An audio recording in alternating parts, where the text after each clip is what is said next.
Eduardo, mira a ver aquí. I can project. I think he has Wenceslao, it. Wenceslao has it, so está they'll hear funcionando it. el micrófono. Está Aló, funcionando. ahora sí. Buenas tardes. Mi nombre es Lourdes Abascal. Soy vicepresidenta de NACAE. Estoy en estos momentos, la presidenta está en un crucero, Alicia Godoy Giró. Así que en nombre de ella les doy la bienvenida.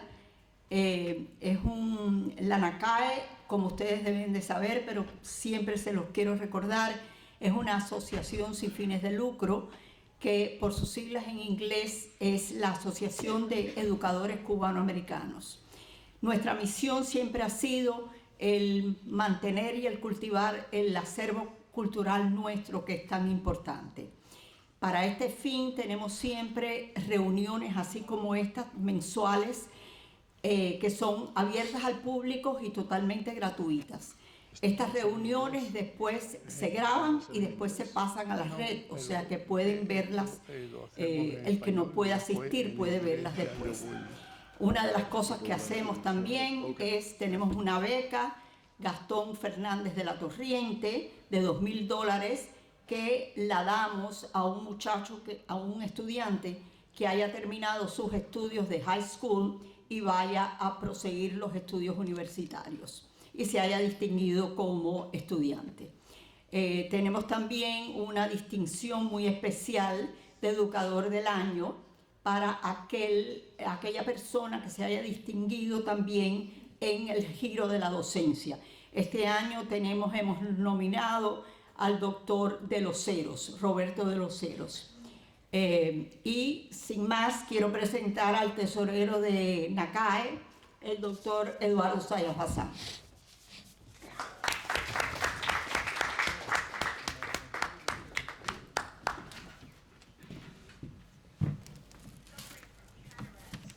Thank you very much, Lourdes.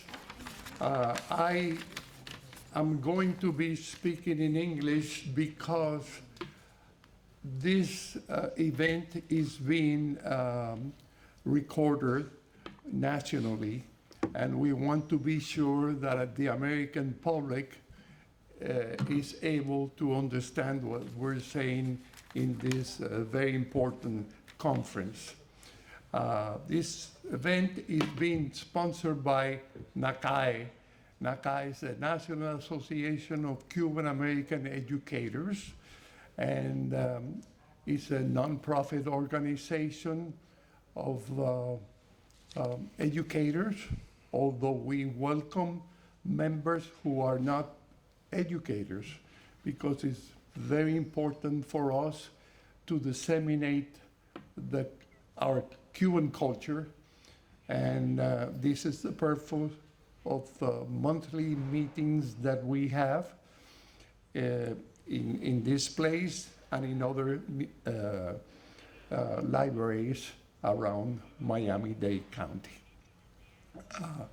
NACAE does two events that are important in addition to our monthly conferences. We have an event for Educador del Año, Educator of the Year, and this year the Educator of the Year award is being given to Dr. Roberto de los Ceros, who is a neurosurgeon, very famous in the United States, and who also has been a professor for many years. And another event that we do is to give a $2,000 scholarship to a high school student who is graduating and who will attend a university to further his or her studies in Spanish. This is a yearly award, and we're very proud of those two things in addition to our monthly meetings. And now I will present our speaker tonight. John Suárez is a Cuban American and human rights activist and advocate for democracy in Cuba, whose career has been dedicated to exposing and combating the Cuban regime abuses of political prisoners, free expression, and civil liberties. Senor Suárez holds a bachelor's degree from Florida International University in Miami and a master's degree from Spain's Universidad Francisco de Vitoria. During 2000 through 2002, he was a program officer at the Washington D.C. based Center for a Free Cuba, a nonpartisan think tank. Since 2002, he has served as a core member of the Cuban Democratic Directorate, Directorio Democrático Cubano, a Miami-based nonprofit founded by former Cuban political prisoners.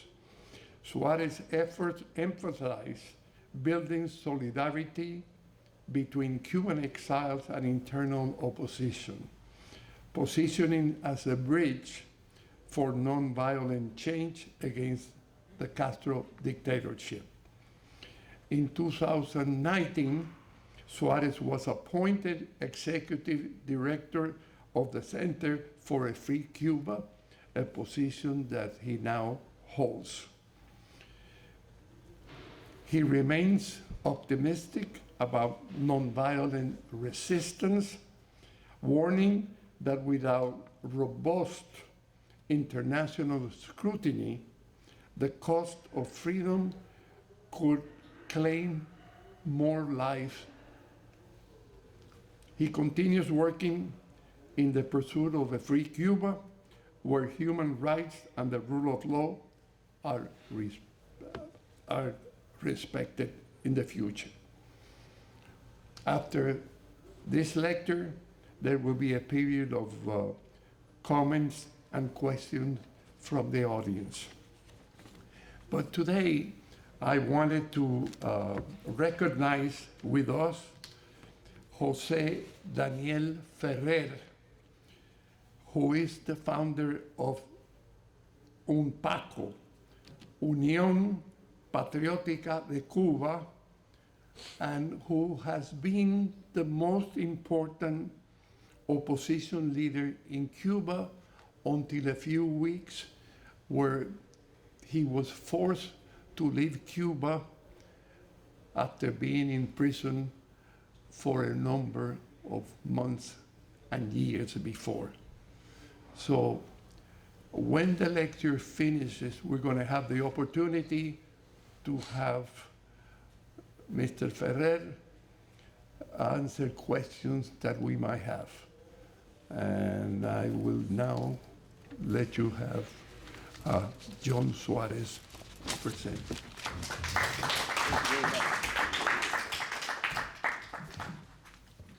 Thank you, Professor. Thank you, José Daniel, for accompanying us today. The topic is Havana's threat to U.S. national security and hemispheric stability. But before I begin, I think it's important to point out that the first victims of Cuban communism are the Cuban people. They were the ones that suffered the terrorism of the July 26 movement that carried out 100 bombings in Cuba in one night. They were the ones that suffered the summary executions in the early days of the revolution. There are over 1,000 political prisoners currently in Cuba's prisons today.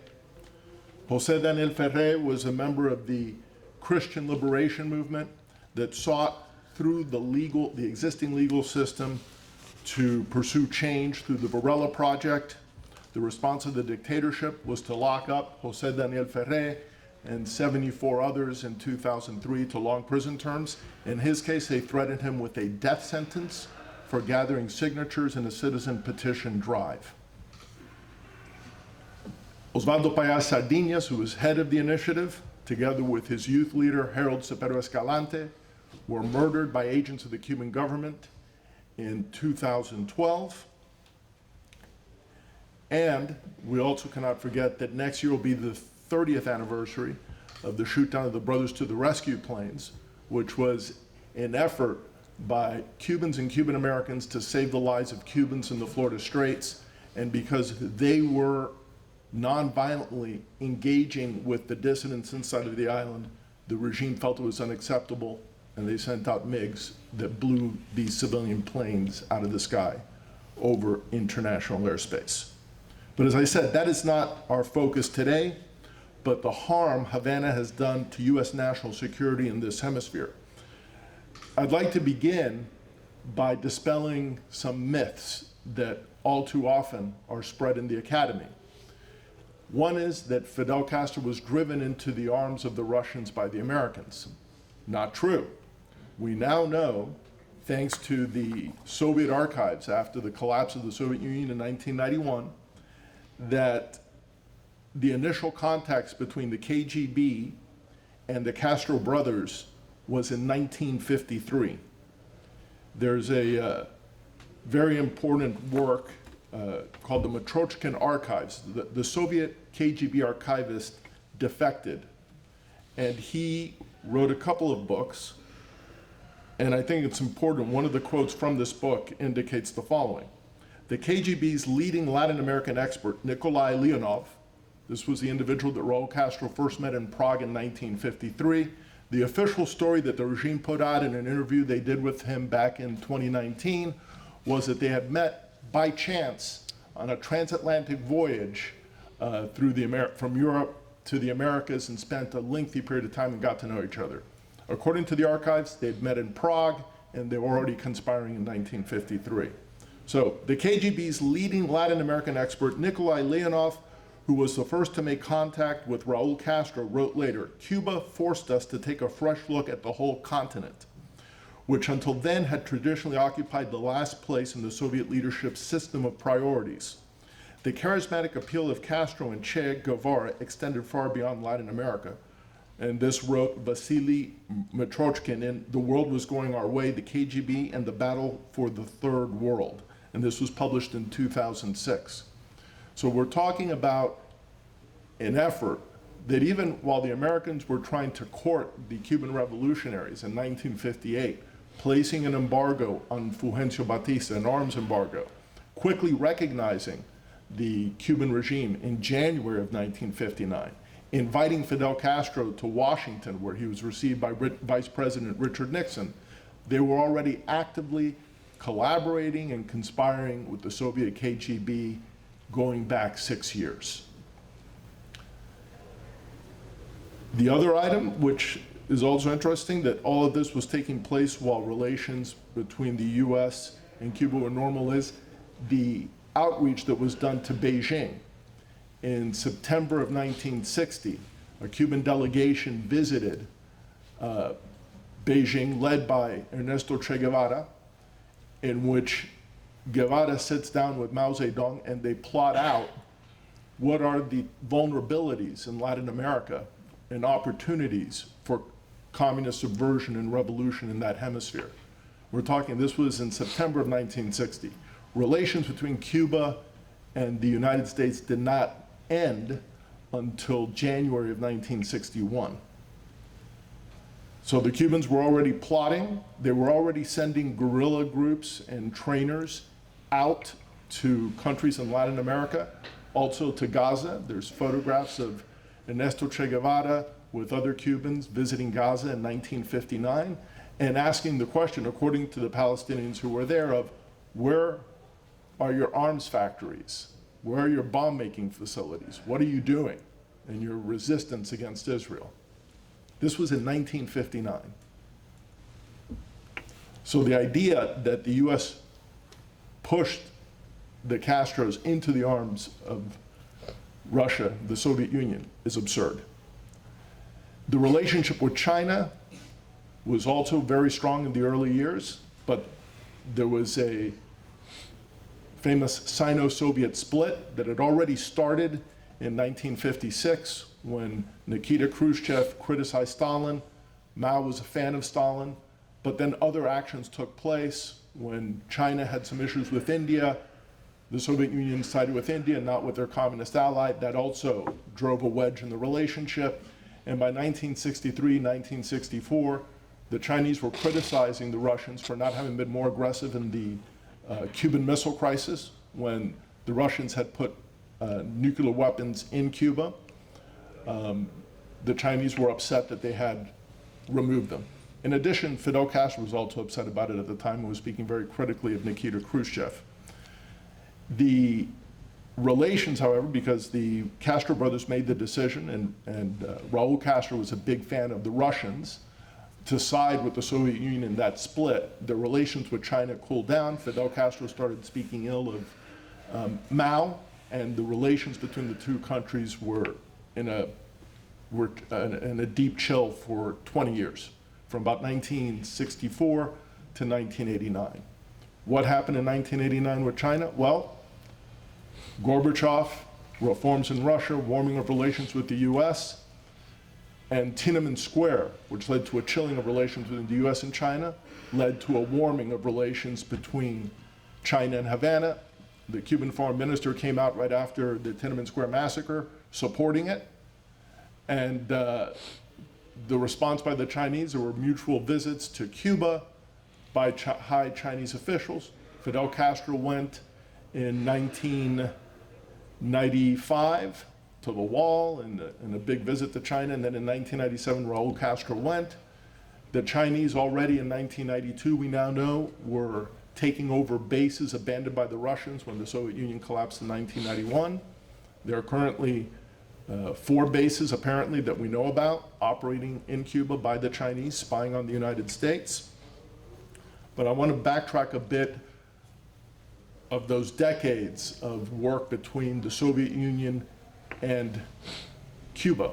In the 1960s, 70s, and 80s, the KGB assisted the Cubans in organizing something called the Tricontinental, which was a gathering in Havana in January of 1966. The 60th anniversary will be coming up in just a couple of months, in which they gathered guerrillas and terrorists from Asia, America, the Americas, Africa, to coordinate efforts to overthrow Western democracies.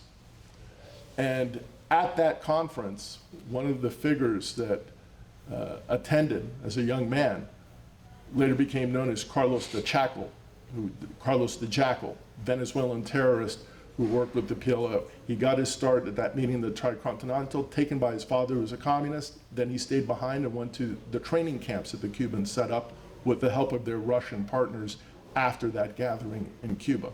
And you see this sort of terrorist internationale that begins operating throughout the 1970s, hijacking planes, taking them to Cuba. Well, what's interesting is in the struggle against Batista, the first hijacking, including one hijacking where the plane crashed, were conducted by Raul Castro.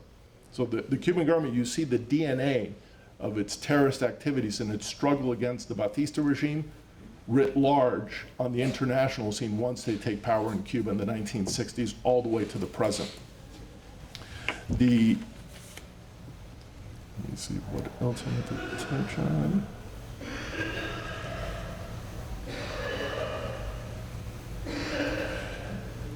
One of the areas where they've been most effective has been subverting American universities, and that's had a direct impact on national security. The FBI put out a report in 2014 warning that they were using academic exchange programs to identify and recruit spies for the regime. And they warned about that threat. Unfortunately, during the thaw that took place in 2014 through 2017, the academic exchanges expanded. But what does that mean? The regime, through its Cuban intelligence service, has been using the universities for identifying targets for ideological grooming and mentorship. So they approach these idealistic, vulnerable students, often at cultural events, study abroad, leftist student groups, with promises of revolutionary ideals, economic incentives post-embargo, or blackmail. Professors, academic mentors are recruited to spot and assess these promising individuals. Once they've brought them in, then they start having them engage in encrypted communications, clandestine operations, dead drops, intermediaries with the Cuban mission to the UN or the embassy in Washington. And they'll ask them to share research, influence other peers, access classified information later in their careers. And they actually indicate where they should go in their careers. And they've been doing this, exploiting these academic exchanges. And these are low cost, but they reap high rewards.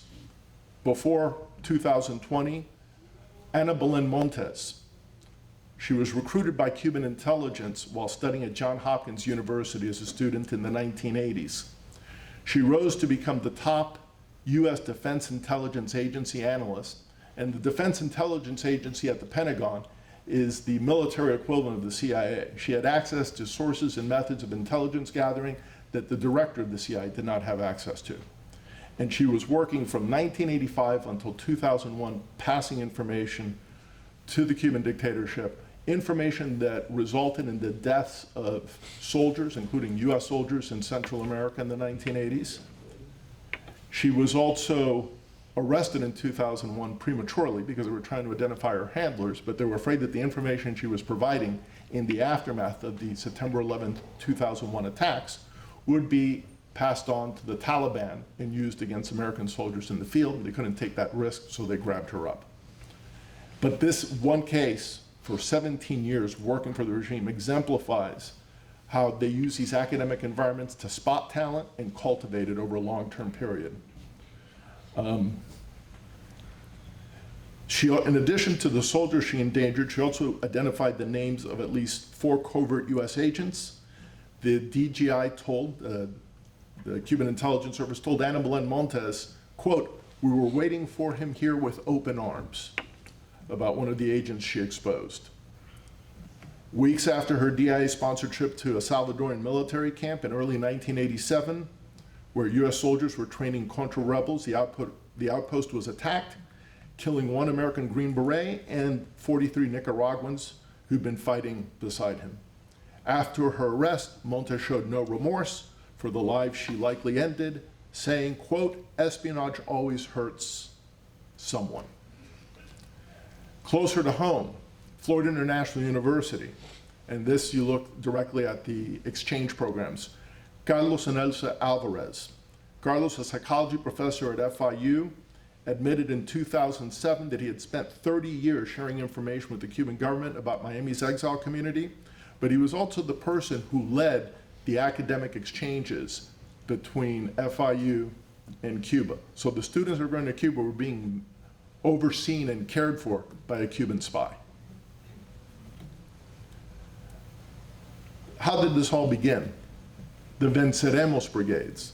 In the 1960s, you had the left-wing organization, US Students for a Democratic Society, with Cuban government support, set up a Venceremos, We Shall Overcome brigade, where they sent thousands of American students to Cuba for solidarity work, cutting cane, working in the fields.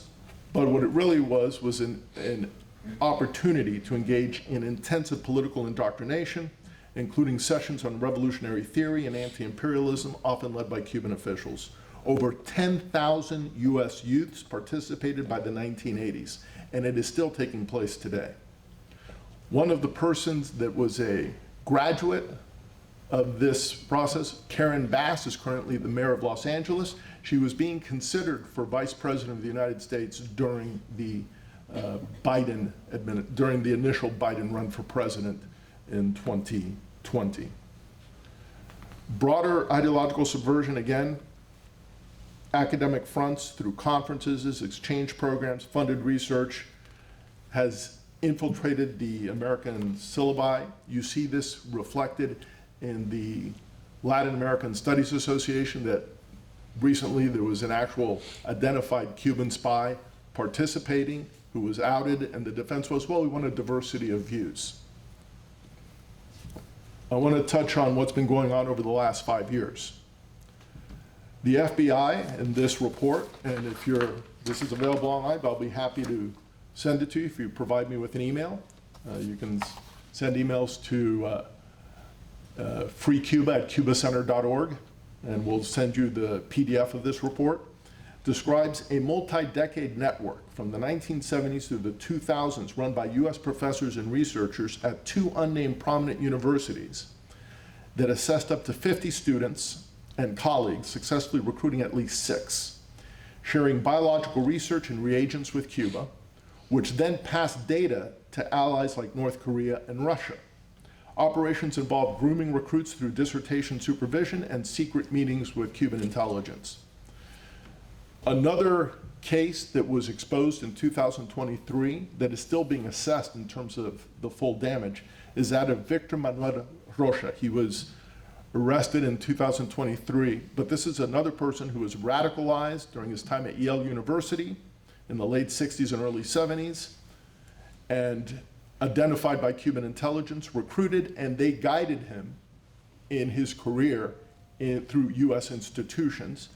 He eventually became ambassador to Bolivia, worked at the US interest section in Havana, and at the National Security Council at the White House, all while secretly operating as a Cuban intelligence asset.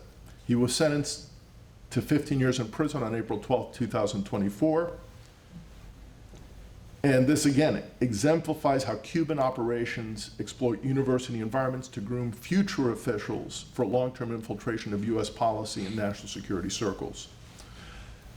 May of 2024, Wall Street reported, and this is something I was able to view back in October of 2023, when the Hamas attacked Israel on October 7th of 2023. The day after, there were massive pro-Hamas demonstrations in Times Square in New York City.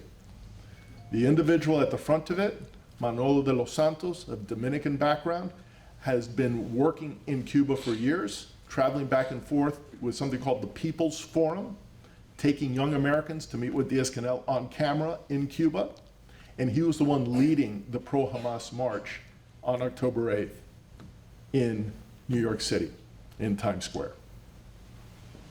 And a couple months later, he said the quiet part out loud and was recorded, indicating that they viewed the destruction of Israel as a fundamental blow against capitalism in the West, and that's why it needed to be done as soon as possible.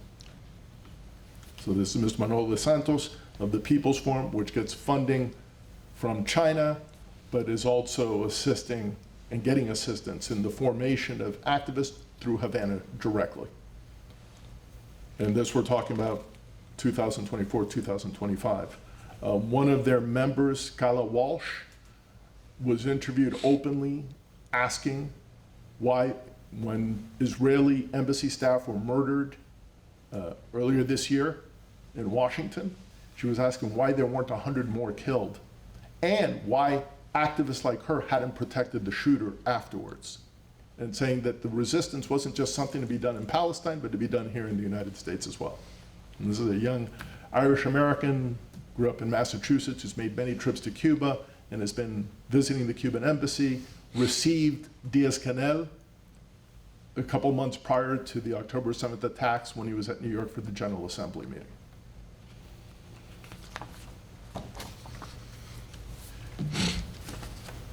The Havana strategy aligns with its foreign policy goals, which are countering US influence in the Americas, infiltrating the US government to gather intelligence, sell it to hostile powers, promoting post-communist narratives, and shaping US policy. US counterintelligence has disrupted some of these networks, although American universities have been encouraged to implement training on foreign intelligence threats, vet foreign interactions, and report suspicious activities. For example, undisclosed meetings with Cuban officials or request of sensitive research, it appears that the threat is underestimated. Positive academic ties, like student exchanges that resumed in 2014, remain expansive throughout the country and remains a threat for those students and for US national security. I'd like now to touch on Latin America and Havana's role in destabilizing the region. Again, I mentioned earlier how in 1959 they were sending guerrillas and terrorists to try to subvert these countries. The same month that Fidel Castro came to power in January 1959, he went to Venezuela. He met with Romulo Betancourt, the president of Venezuela, and told them, hey, join us. He assumed because he was a social democrat that he would be in on joining his conspiracy against the Americans. When he didn't join that and encouraged Castro to have free and fair elections, he became a target. And they started sending guerrillas to try to overthrow the government of Venezuela. Did not succeed because Romulo Betancourt realized the threat and confronted it. Unfortunately, subsequent Venezuelan political leaders did not remember those lessons. However, in that period of time in the 1960s, 1970s, using the foco guerrillero of trying to send guerrillas to overthrow governments, there was only one country where that succeeded, which was Nicaragua, with the Sandinistas, and this was at a time when the United States was trying to normalize relations with Cuba during the Carter administration. In 1977, the travel embargo had been lifted. There were negotiations to normalize diplomatic relations, and the response of the Cuban government was to be much more aggressive in Central America with the aid of the Russians and bringing together different factions of the Sandinistas. They succeeded in overthrowing Somoza. And in 1980, Fidel Castro went there to brag how Somoza, during the Bay of Pigs in 1961, had asked individuals that were taking part that if they could bring back some of Castro's whiskers. And Fidel Castro said, well, I'm here with my full beard. If you'd like it, I can symbolically offer it to you, laughing about it at the time in 1980. Daniel Ortega is still in power today in Nicaragua, terrorizing, murdering Nicaraguan students, going after the clergy in Nicaragua with the full support of the Cuban dictatorship. The other case, Venezuela, what could not be done through terrorism and guerrillas, which was attempted and failed, was done through the ballot box with Hugo Chavez in the 1990s. And Chavez had tried to do a coup, failed, was jailed. Unfortunately, he was later released. Upon his release, he went to Cuba, was received as a statesman by Fidel Castro, prepared, supported. He was able to run for office, win, and his security personnel, Cubans, the number of Cubans operating in Venezuela exploded to the point that the Secretary General of the OAS, Luis Almagro, described it as an occupation force in Cuba. Hugo Chavez gets ill. The Cubans managed the succession from Hugo Chavez to Nicolás Maduro. Nicolás Maduro is an individual who was formed and trained in Cuba and is loyal to the Cuban regime, and as president of Venezuela has come out and said that he and his cabinet meetings are overseen and supervised by the Cuban ambassador, and nothing is done without the Cuban ambassador's positive assent. So that is Venezuela today. And obviously, that has led to a destabilization of the region. But I also want to touch on a third country, Colombia. When we talk about the 1966 Tricontinental, the terrorists that were formed in Colombia have had a long-lasting impact. The Ejército de Liberación Nacional, the ELN, M19. M19 was a terrorist group that was supported by Cuba with arms and drug money that the Americans became aware of in 1982, placing Cuba on the list of state sponsors of terrorism for the first time. Two important M19 leaders that are today in office are Gustavo Petro, the president of Colombia, and Claudia Sheinbaum, the president of Mexico. She was a member of M19 in Mexico that was supporting fugitives of M19 in Colombia where they could hide out in Mexico. But the ELN and the FARC dissidents, have been carrying out bombing campaigns, and their leadership is protected in Havana. And this is one of the reasons Cuba's on the list of state-sponsored terrorism, because when Colombia is asked under prior administrations for return of those terrorists, Cuba has refused. Now, I'd like to close by touching on the murder of Americans on American soil and around the world. This past year, January of this year, was the 50th anniversary of the attack on Francis Tavern. Now, Americans should know that Francis Tavern is the tavern that George Washington went to at the end of the Revolutionary War to say farewell to his troops. This is the tavern that Puerto Rican terrorists trained, provided logistical support by Cuba, decided at 1 o'clock at the afternoon and lunchtime to blow up, killing 4 Americans and wounding over 40 more. One of them, Frank Connor, I met his son, Joseph Connor, who lost his dad when he was 9 years old, has been pursuing justice because the bomb maker, so the bomb maker who was trained, assisted, provided logistical support, was caught and jailed, was then freed by radicals who broke him out of prison. He fled to Mexico and wound up in Cuba, where he's been harbored for decades. And his son has been demanding that the United States make it a priority that this terrorist be returned to fulfill his sentence. He has a life sentence for what he's been doing. And this is a man who lost fingers because the bombs he was making blew up on him in the building that he was at. Secondly, and not as well known, is something called the Cuba program in Vietnam. Cubans were in Vietnam assisting the North Vietnamese in the torture of American POWs. Some of them were tortured to death. This has been documented by Naval Annapolis Press. Witnesses to the torture have testified before Congress, and there are also some interviews on YouTube where you can hear firsthand from veterans who witnessed it and who identified the Cubans involved in the torture and murder of American POWs. So Cuba is a national security threat. It remains a national security threat and should not be underestimated. And I think at a minimum, we should be rethinking the wisdom of sending thousands of young Americans to Cuba to be subjected to the tender mercies of the Cuban intelligence service. Thank you very much for your time. Thank you very much for listening to me.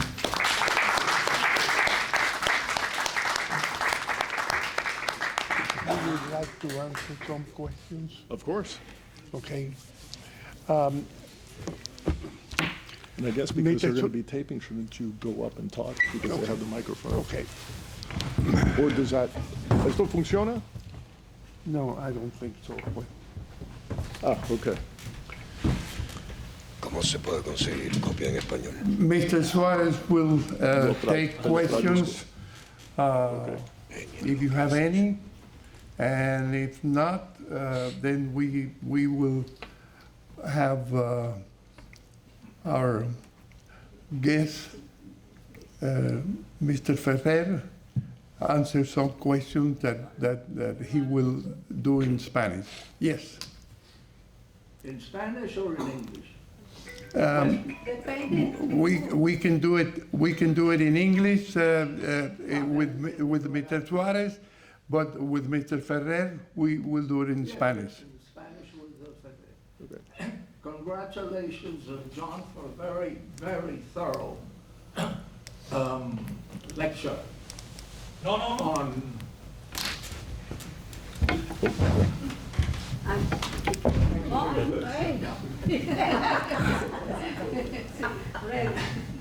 I was congratulating you, or trying to, for your very thorough presentation on the threats that the Cuban regime continues to pose on the United States and the rest of the hemisphere. Most of those who refer to this refer to the past, but do not recognize that today Cuba continues, not only alone, but in conjunction with external powers who are adversaries of the United States. And I'm glad that you covered both the past and the present. There was one in the past that shook the United States, Manuel Montes, penetrating the Pentagon. Access to the highest level of intelligence, information, and passing them on to the Soviets and others. An incredible situation. But that seems to be past. What about present? Ambassador Rocha, with access to intelligence agencies in the United States and passing them on to many countries from various posts. So it continues. And then on the aspects of military threats, it's amazing that having the information, including images, on the 4 electronic espionage bases in Cuba today, and no reference, except a passing reference only by Marco Rubio, the only one that has recently mentioned that.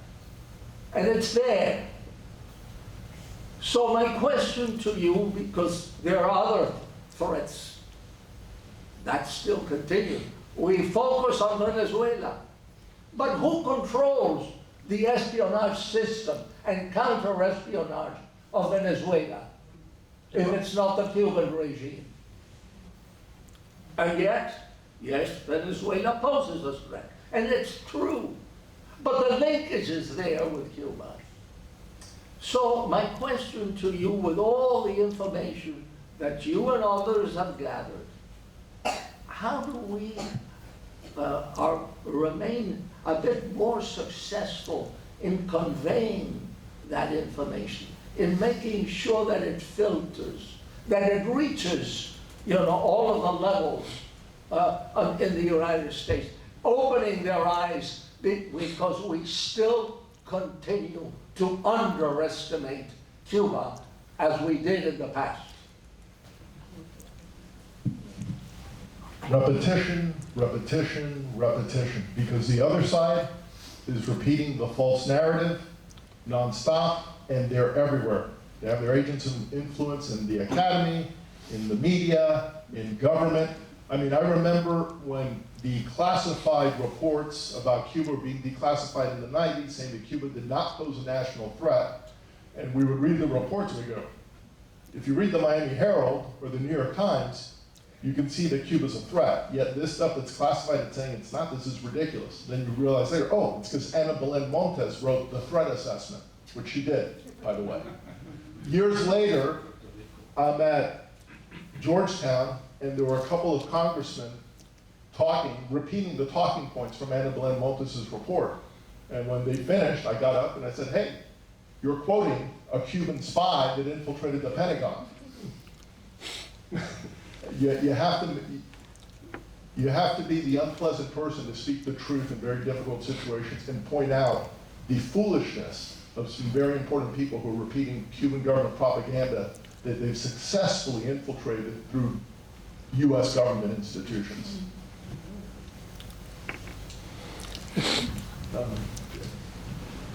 Thank you, John, for an excellent overview. I have 2 questions. One, how do you explain the fact that Cuba, being a relatively small island, has such a strong hold on Venezuela, which is a much bigger and more important country? That's one. And 2, there are rumors now in the press that the current administration has authorized some covert activities in Venezuela, but that the ultimate goal is Cuba. What is your opinion vis-a-vis that? To your first question, I would say the United Kingdom was a small island, and it managed to control India and a good chunk of the planet. So just because Cuba is a small island doesn't mean it cannot have imperial pretensions, which it's had with Venezuela since 1959 from the beginning. There's quotes of Cuban officials describing, understanding that the resource-rich nature of Venezuela was key, seizing it, controlling it, to be able to even expand greater their influence throughout the hemisphere, which is what they did. The second question, quite frankly, I don't know. The process that's underway now with regards to Venezuela is not the normal process we're used to, which is consulting with Congress, having hearings. It's being done rather secretively. Trump is someone who likes to be unpredictable, so I will not pretend to predict what he's going to do. I know that obviously there's a huge naval presence in the Caribbean. The last time there was something remotely of that size was during the Cuban Missile Crisis. But people really, and I've listened to military experts and other folks talk about it, and they really don't know what his end game is. Thank you. Yes. I'm very looking forward to you writing something about the cultural influence, manipulation, recruitment of Cuba in the film and TV industry. Something that nobody tackles, and is really so damaging. Like the dreams of Gramsci are totally true. And I'm glad that you are here, because I want to bring to this meeting something that happened to me. Let's go back to 1994, when the sinking of the tugboat 13 de Marzo. The Cuban government managed to make everybody forget about that by calling that summer El Maleconazo. Nobody talks about that tragedy. And I remember I was a film critic at the Toronto Film Festival, and I interviewed the directors of Balseros. And I said, how could you film so many scenes there in Cuba? The price was not talking about the sinking of the tugboat, and they had to say yes. So it's terrible how this is managed all over. So many stories that have been changed totally, and that's what the American public believes. So it's very important, and I would love that you take that into account for your future research and writing. Well, I think part of the problem is that when you're talking about Gramsci and the Frankfurt School, is that it's not just Cuba. There's a communist network that's international, and they help each other.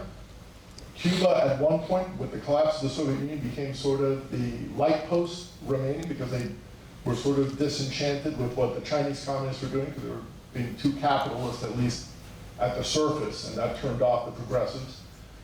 And Cuba was seen as maintaining the ideological fidelity, which is why so many people are going hungry, because they don't allow farmers markets in the country like China does now, and like Russia does, which is why you don't have the famines anymore.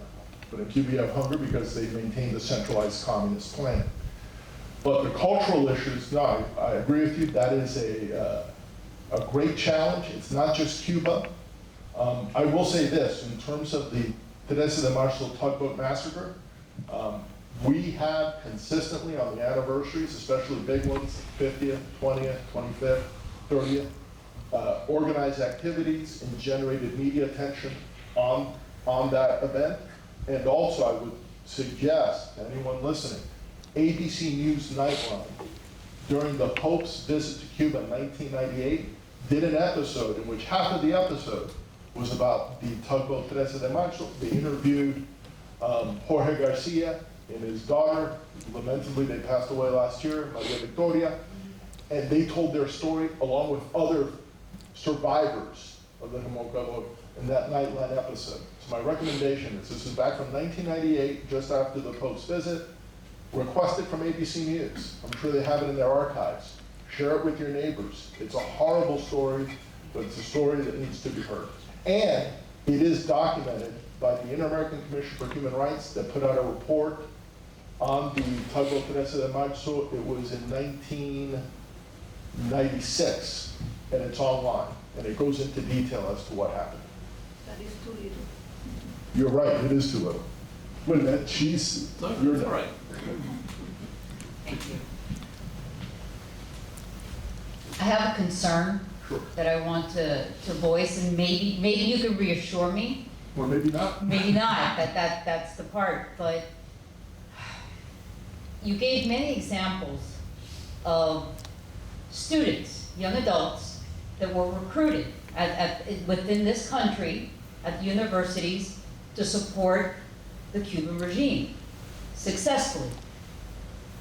One of my greatest concerns is that why aren't we doing the same thing? And by we, I mean the organization, the different governments, the different people that are trying to find the solution for freedom in Cuba. Because what especially here in Miami and South Florida, I mean, look at this room. We're here because we're interested in the discussion about Cuba, its history, the government, everything. But we're not a young group here. Aquí no estamos jovencitos, aquí nadie. And what we need is that younger generation of Cubans or Cuban Americans to realize the importance. I want my daughters to go to Cuba someday and see where their father and their grandfather and their other family members grew up. That may not happen. But I mean, is there an effort to educate the younger generations so that they can then, take the torch? May I answer that question in part?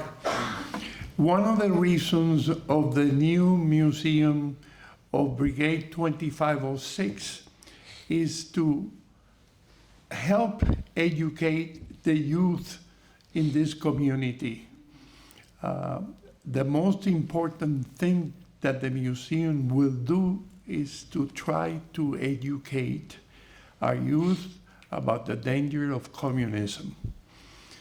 And in order to do that, we are going to be visiting schools in this area and also have schools come to the museum so that they can see all of the visual aids that we have in the museum that will help them understand what Cuba was like before the revolution and what has happened ever since to make Cuba a totally dysfunctional country.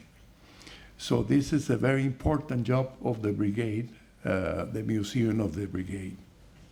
Well, let me tell you how I ended up here today. I grew up in Miami. I was in the anti-Castro bubble, not even living in Little Havana. I was living out in Kendall. And then later on, atando cabos, I realized not only was it that I knew other Cubans, but the non-Hispanic whites that I grew up with were Poles, Czechs, Hungarians, so we all agreed with each other. What happened to me was I got recruited in 1992 by Morton Blackwell of the Leadership Institute, which is doing exactly what you're talking about, which is identifying young conservatives in this case, seeing those with some political talent and sending them out to work as youth coordinators, to mobilize youth, to get them to vote in elections. So I get sent out in 1992 to Nebraska, 2nd Congressional District that covered most of Omaha. One day, I get invited because I'm hitting the college campuses, and they're having a discussion on Cuba. Who do I find working there on the college campus? Cuban diplomats. Fast forward, 1994. I'm in Iowa, state next door, working for Terry Branstad, who's running for re-election for governor. A friend of mine told me, hey, they're doing a presentation on Cuba. So I go over. An American woman named Sandra Levinson, Cuban Studies Institute out of New York City. This lady was best friends with Fidel Castro, had an apartment in La Quinta Avenida. She tells a story where she's having dinner with Fidel Castro with Jack Lemmon and his son Chris Lemmon, having a great time throughout the night, and Chris Lemon all of a sudden gets serious during the dinner. And they're like, what's wrong? And Chris Lemon turned around and goes, we're speaking here with this brilliant, great man, and we have Ronald Reagan as president. And I'm listening to this, and this I'm listening to a couple weeks after the Maleconazo, August of '94. And I get up and I said, hey, because there were images in the front page of the newspaper, the Herald, of the state security guys pointing their guns at the protesters. And this woman saying there are no protests in Cuba, everything's wonderful except for the embargo. In fact, we need to implant the Cuban model in the United States. And she's taking young, corn-fed, blind-haired, blue-eyed Americans to Cuba to brainwash them, to bring them back here, to bring that hell here. So we get through the campaign, Terry Branstad wins, I get approached by presidential campaigns, and I go, nope, I'm going back to Miami to get involved in Cuban politics, because I'm terrified that these people are advancing here. And that's what got me involved. And I've been going out and speaking on college campuses and having debates, and I've been in some hardcore left spaces. And I can honestly, not only in the United States, with Directorio, I actually spent one weekend, I was in Brazil, and I had a friend of mine who was un abogado atrevido, who told me, oh, I got some friends in the Workers' Party, Lula's party, that they're having a retreat. Would you meet up with them? I go, sure. So I end up on a bus full of Partido de Trabajadores socialists going to a Congress where I have my documentaries of the Cuban Spring, Nobody Listened, and I'm showing that at their party conference. And there was a professor, Brazilian professor, like, this is the first time I'm hearing anything critical about Fidel Castro. How novel. They were amused by it. But you have to get into those spaces. And I remember the other one that was funny, because I mean, the Cuban regime is successful for a reason. In Brazil, Argentinians are hated. So guess what? Che Guevara's a Cuban. And when I started telling the Brazilian, no, he's Argentinian. Like, what? Oh, what you gotta do is get a picture of Che Guevara with Maradona and say things that come from Argentina, and you'll kill his reputation in Brazil. Next question, you have a question. No, on a more positive note, I heard that last week, I think it was, that interim president of Peru had expelled the Cuban ambassador, who had been, I know, very influential in Peru. So that seemed to be some good news in terms of regime change in Peru. And I know there are more conservative government now in Bolivia, in Ecuador, although the Ecuadorian elections went sort of against Noboa. But we lived in Brazil for many years, my wife and I. And although Lula at that time was actually president when we lived there, this was back in 2005 and so on. But it was interesting because Brazil, although there was Lula and his group, I never felt a real threat from the left there, because I felt the economic power of Sao Paulo was so dominant that the business community wouldn't, cede very easily power to anyone from the left. But that was my observation, shall we say. But in the case of Peru, and just as an aside, I understand Ana Montes is quite comfortably in Puerto Rico today. She does. Which I find extraordinary. I don't know where Cesar and Elsa Alvarez are, because I happen to have known them when they lived in Miami. I don't know if they're back in Miami, out of jail or what, but it seems to be incredible that Ana Montes, who did all the damage she did, should be sort of floating around comfortably in Puerto Rico. Well, and there are others that carry out terrorist attacks that had their sentences commuted by first the Clintons and later by Mr. Obama.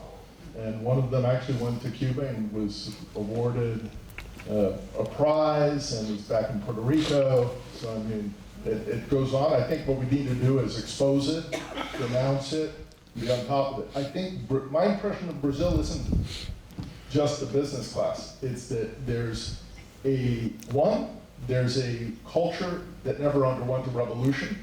Brazil, actually, they had the king at one point, transferred from Portugal and stayed there. And when they got their independence, it was basically the end of the 19th century. Yeah, and it was also written, basically they bought their independence. Yeah. So there's not a revolutionary tradition. The military is strong, and there's also very strong Catholic root that I was surprised by. Because you hear about Brazil and you think it's going to be very wild with Copacabana, after over, but it's a very Catholic place. Very. And I think that's Well, very I actually, my last job was with Banco Santander here in Miami, and I was in charge of all the religious accounts, shall we say, and in Brazil, although I lived in Brazil before, I was surprised how influential the Catholic Church is with the young people. There's a group called Canção Nova, for instance, which is near Aparecida, which has huge, it's all youth, it's all young people, and they're all solid, conservative Catholic types. So there is hope in Brazil. Yes. Any other questions?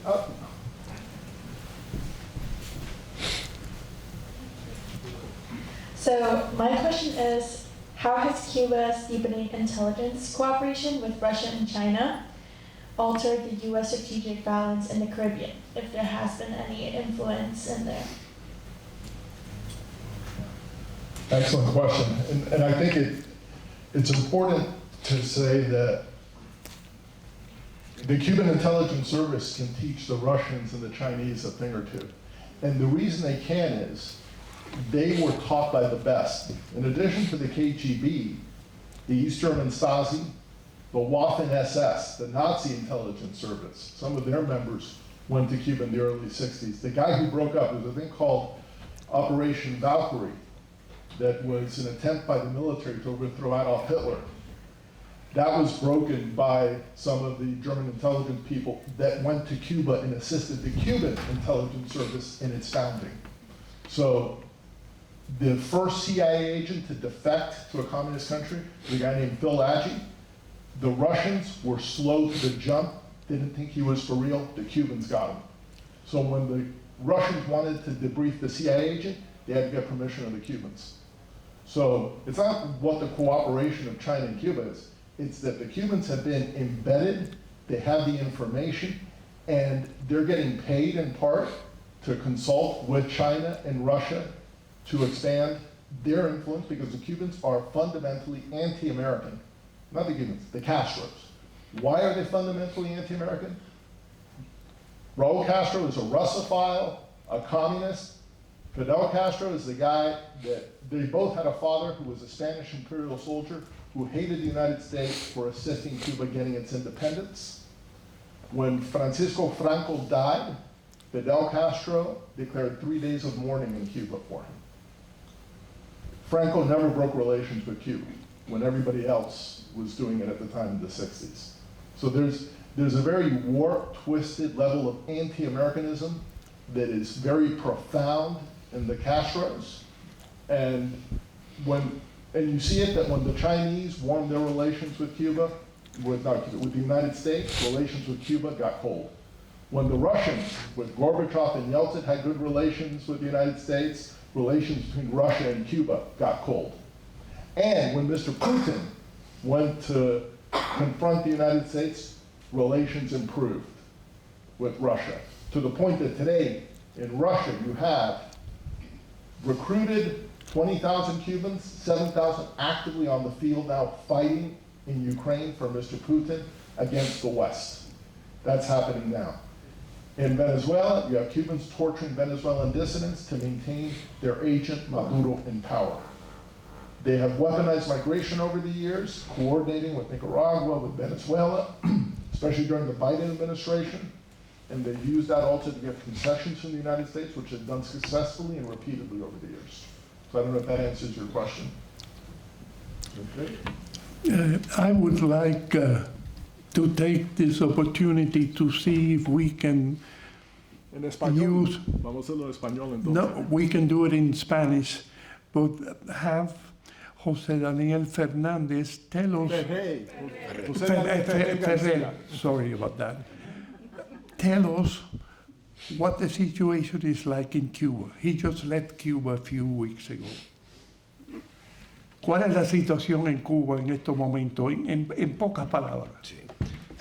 Y bueno, primeramente quisiese agradecer a John Suárez por la magistral conferencia, la magistral explicación que ha dado sobre el peligro que representa el régimen cubano para la seguridad nacional de los Estados Unidos y para todo el continente, para la libertad en todo el continente. Es decir, que no solamente es un gravísimo peligro por el daño que ocasiona al pueblo cubano, sino también por lo que representa para todo el continente. ¿Y seguimos en español sin traducción? Well, for the cameras, he was thanking the José Daniel Ferreras here was thanking on the presentation and the ability to demonstrate the threat posed by Cuba for the United States and also for the region more broadly. Sí, la situación de nuestro país, de Cuba, es la situación más crítica, más grave que haya vivido nuestra nación desde que Cristóbal Colón tocó nuestras costas en 1492. La opresión, la represión, el hambre generalizada, la pobreza extrema, la crisis epidemiológica que hay ahora mismo con los arbovirus, entre ellos el chikungunya y el dengue principalmente, pero también otras arbovirosis, están haciendo estragos en nuestro pueblo. Y mientras eso ocurre, mientras el pueblo vive en condiciones tan difíciles, tan críticas, tan terribles, el régimen sigue apostando por mantener sus equivocadas políticas de control social, de control sobre la economía y sobre todos los sectores de la sociedad, a la vez que también apuesta por seguir dando el mayor apoyo posible a sus socios en el continente, Venezuela, Nicaragua, y también tratando de hacer llegar al poder o de que se consoliden en el poder otros socios, ya sea Petro en Colombia o Claudia Sheinbaum en México, por citar algunos casos. También podríamos citar a Xiomara Castro en Honduras o a los Zelaya.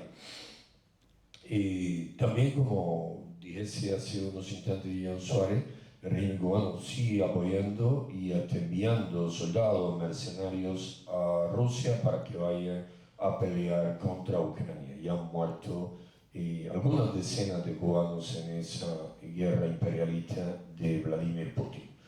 En conclusión, hoy más que nunca Cuba necesita, Cuba reclama de un proceso de transición a la democracia que saque a nuestra sufrida nación de una situación tan caótica, tan terrible. Gracias. Cuba is undergoing the worst crisis in its history since Christopher Columbus. There are 4 viruses that are racking throughout Cuba, killing Cubans today on the island, and the Cuban government maintains its failed and illusory policies. At the same time, they are actively involved in trying to subvert other regimes and consolidate friendly regimes in the region, like Claudia Sheinbaum in Mexico, Gustavo Petro in Colombia. No sé qué más. Zelaya en Honduras. Zelaya in Honduras. ¿Y dónde más? ¿Qué otro lugar? No, mencioné esos 2 casos y el de Honduras. Mencioné los casos de Colombia, de México, de Honduras, pero a pesar de que Brasil es una nación inmensa y económicamente muy superior a Cuba, el régimen cubano también con su personal médico y con sus agentes de influencia también ha hecho siempre lo posible porque Lula y el Partido de los Trabajadores se entronicen de manera permanente en el poder. El régimen hace eso donde quiera que puede. And he's also bringing up the case of Brazil, that although it's a very big country, that with Lula, they're doing what they can with the doctors and other initiatives of the regime to help consolidate his power. Also, the involvement in Ukraine. And also the involvement in Ukraine, that there are thousands of Cubans fighting, dozens have been killed. And that's what he had to say, and he concluded with that. ¿Alguna preguntas para él? And I'll try to be quick because I know we've been here a while. Thank you very much for this presentation today. I'm very happy to be here. I was able to meet Jose for the first time the other night. It was one of the greatest pleasures of my time. My name is Charlie Nijame. My mother was from Pinar del Rio. I have a lot of family in Cuba. My father fue un Libanés. He went to Cuba in his teens. He lived 30 years in Cuba, married my mother. My sisters were born in Cuba. I was born in New York. They left in '54. I've been involved in this struggle for 30 years now, what I call the Cuba Freedom Project. I was in Miami years ago. I did a lot of work with the groups. In the 90s and 2000s, I went to Cuba quite a bit. I was delivering goods to the underground dissident movement. I wasn't going as a tourist. I've done a lot of work inside Cuba. I personally feel the change. I'm optimistic. I know this nice lady here, I explained in my story, she says I'm a romantic. Yeah, I'm a romantic, but I'm a realist. I have a lot of family in Cuba. On all my trips, I have 10 million friends in Cuba. You hurt my family, you hurt my friends, and I got a problem. I believe the change is coming soon. I raised my kids up in New York, and I moved back down here to be involved 24/7 in this. I want to ask a question, and John, maybe you can translate for me. Jose kind of knows already my background, but here's my thing. I talk to people every day about Cuba, and people say to me, Charlie, you're optimistic. Yo hablo You con say personas change is sobre coming. Cuba, digo que el cambio viene. I'm just telling. I'm sorry. Que el But cambio viene. we don't see anything happening in Cuba. We don't see anyone going to the top that's making a change, that's fighting for what they're looking for. And I try to educate them, and I say to them, listen, if you know the people in Cuba that are trying to make a change, that means the regime knows who they are. And guess where they're going that night? Okay, so it's not that easy. But I guess my question to Jose here is, and as much as you can say, are you working now with the groups inside the island? Are there people on the island? We hear a lot about work being done outside Cuba, and we know how difficult it is to work on the island because of the oppression and the regime. But are there people right now on the island that are working to make a change, and are you working with them now? Thank you very much. Viva Cuba, viva. Viva. Sí, muchísimas personas ahora mismo en Cuba, cada cual según puede, está aportando, está dando su concurso a favor de la libertad de Cuba. Yo me atrevería a asegurar, sin temor a equivocarme en lo más mínimo, que más del 80% de los cubanos quieren, desean que Cuba cambie lo más pronto posible y que otro 10% también lo desea de manera quizás más tibia porque no están pasando por situaciones tan terribles como si está viviendo la inmensa mayoría de la población, pero hasta los militares, hasta los sargentos, tenientes, primeros tenientes, capitanes y hasta mayores y tenientes coroneles, en buena mayoría quieren que Cuba cambie, porque aquello es insostenible. Nadie quiere seguir viviendo en medio de una hambruna generalizada, apagones constantes y situaciones tan complejas. Lo que está haciendo falta es que esos esfuerzos individuales sigamos estructurándolos y organizándolos de manera tal que produzcan la fuerza necesaria para que termine el régimen y Cuba comience su proceso de transición. More than 80% of the people are openly proclaiming for change. He believes there's another 10% that, although they're not saying openly, also desire it. They may not be in such a difficult position, but including in the military, generals, lieutenants, colonels, lieutenant colonels, they want change. Are you going to have me involved? Oop.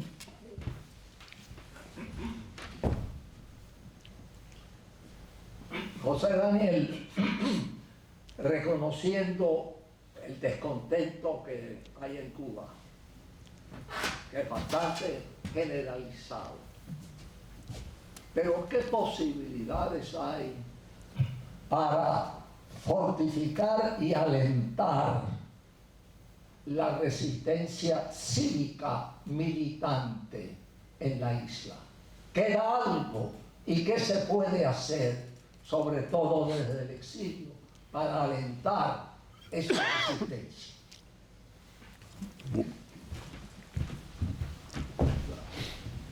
What can be done to strengthen, actually, would you say it in English also? I forgot. No.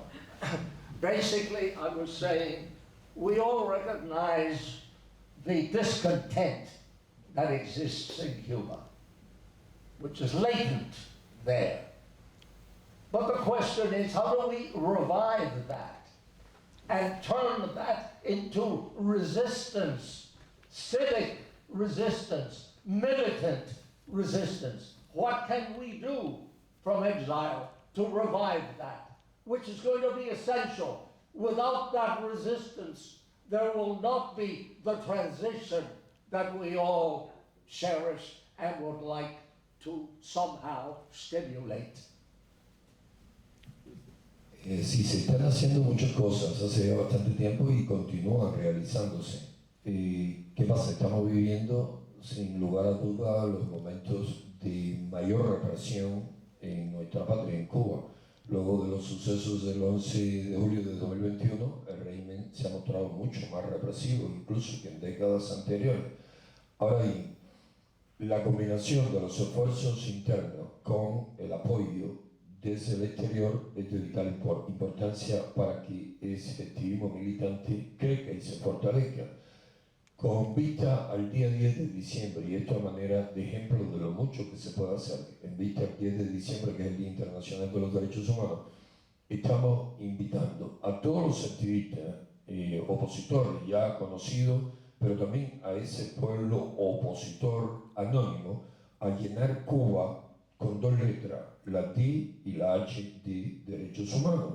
Es decir, pequeñas cosas hechas por mucha gente que pongan de manifiesto que la inmensa mayoría quiere el cambio. Hoy con la D hasta el 10 de diciembre y la H de derechos humanos, pero luego a partir del 10 de diciembre, digamos hasta mediados de enero o principios de febrero, podemos tener otra iniciativa similar, un poco más audaz y atrevida, pero que involucre a miles de cubanos, no 100 por acá, 25 por otro lado, sino desde Guantánamo en Oriente hasta Pinar del Río en Occidente, centenares, miles de cubanos, demostrando con acciones precisas: queremos cambio, queremos libertad y no estamos dispuestos a seguir esperando mucho tiempo más.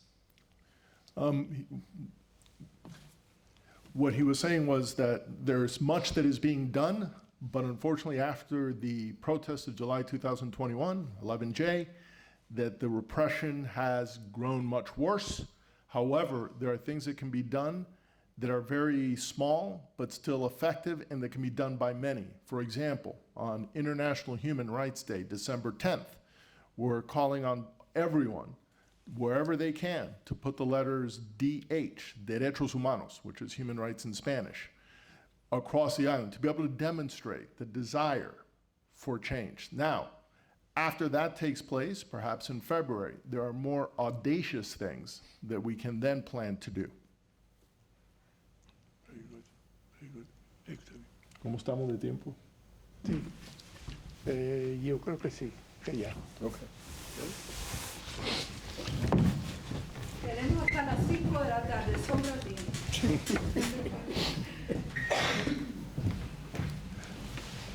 We don't want to overburden you people, so we're going to end this formal presentation and encourage you to attend our other monthly presentations. We announce them every month with a couple of weeks ahead, and we would love for you to attend them. So thank you very much for being with us, and I hope that you learn something new about Cuba and the struggle for freedom. Thank you.